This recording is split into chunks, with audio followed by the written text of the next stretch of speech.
story. Bless you. With all of us. 2012 she came with through. a story. What's your story? As she begins to make her way up to the mic. As she begins to make her way up to the stage. Mike, I need you to start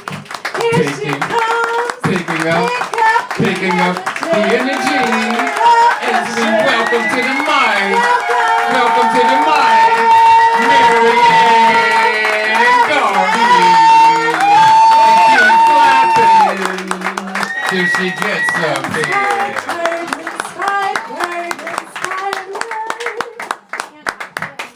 It's not a poem, it's a letter. Oh. Mine is an open letter to Mike Tyson.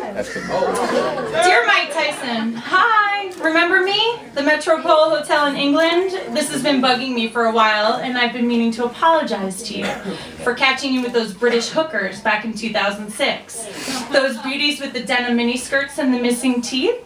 I felt bad ever since, but really, I was just doing my job as a sleazy tabloid reporter. You came to mind because I saw that documentary about you, Tyson, the one where you play with those pigeons and lisp about being a dysfunctional motherfucker.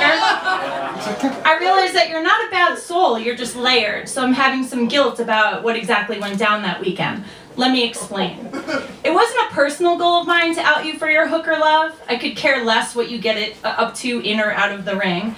But I was working at the recently shuttered News of the World, or as you referred to it when you threatened to smash my head that night, that dirty, nasty, bad paper.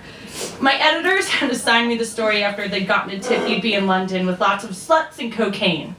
Lucky me. I didn't want to get involved, and I really didn't want to wear that banana cam they pinned on me either, but I also didn't want to get sent back to America for failing to do my job. So there I was, a once legit New York City reporter turned morally bankrupt Rupert Murdoch spy about to ruin your weekend, possibly your life. By the way, I wasn't judging you. Everyone needs to unwind. You drop cash on expensive hotel rooms, bang strippers, and snort coke. I get mani-pedis. And despite the crazy lisp and the menacing glare, you seemed kind of gentle. I understood you just wanted to pet the girls and watch them mate with each other, kind of like those pigeons you keep.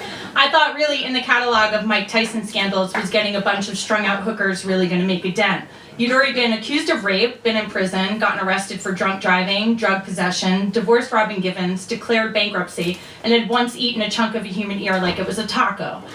Topping it off, you'd gotten a tattoo on your face, around your eye. I was scared to fuck with you.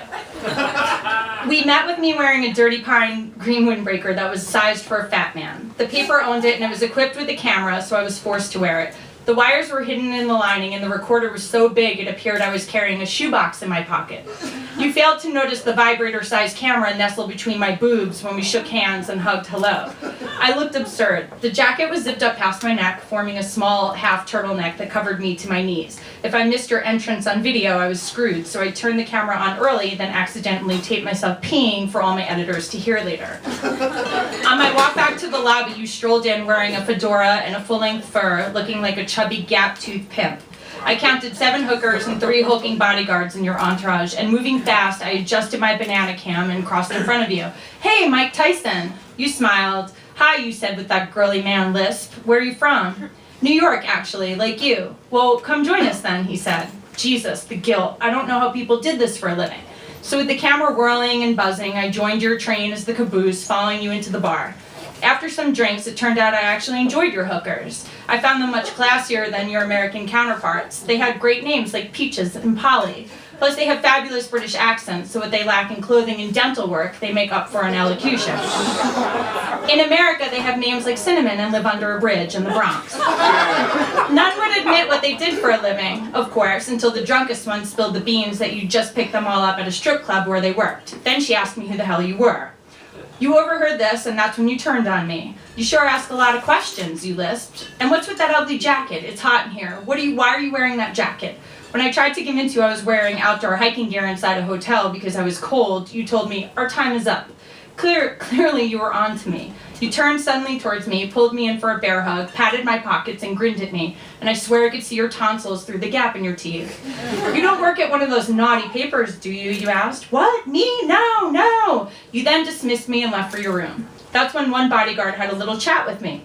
Mike knocks people the fuck out, he explained. Then he put his fat palm in my face and warned me to stay off your floor.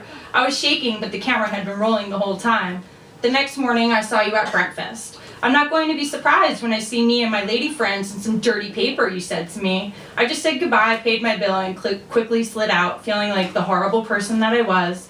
Back at the office, they checked the video. After hours of footage of ceilings and floors and peeing, they managed to make out your face and get a still. That, along with the hooker's admittance that she was in fact a hooker, was enough for a story. It ran the next day under the headline, Tyson's Bender with Hookers. So, you know, just saying sorry about that. We all good?